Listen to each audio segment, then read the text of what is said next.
We were both alcoholics. I met him when I was 22, and he was 26. It was love at first sight. For 2.5 years, he was my world.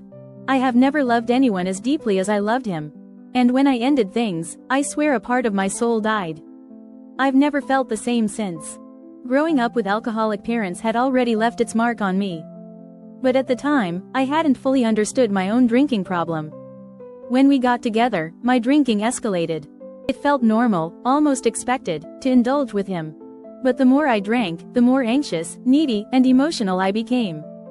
The more he drank, the more he faded.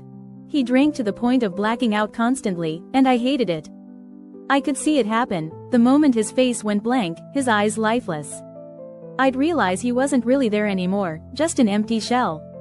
I'd beg him to go home, but he'd brush me off. He had to close the bar down, no matter what. He was always so unbelievably hammered. Watching the man I loved disappear into that state triggered something deep and painful in me. It reminded me of my childhood, of feeling unseen and unheard. And it never stopped. He drank every day. He didn't fall asleep at night so much as he passed out. Lying next to him, I felt like I was sleeping beside a ghost. It was as if I was dating two people, the man I adored, and his twin, soulless, unreachable, gone. It broke my heart over and over again. As time passed and the same drunken fights played out, I began to realize something. He didn't see a problem. And I wasn't sure he ever would. I, on the other hand, wanted more for myself. I wanted to face my demons. I wanted a better life, better mental health.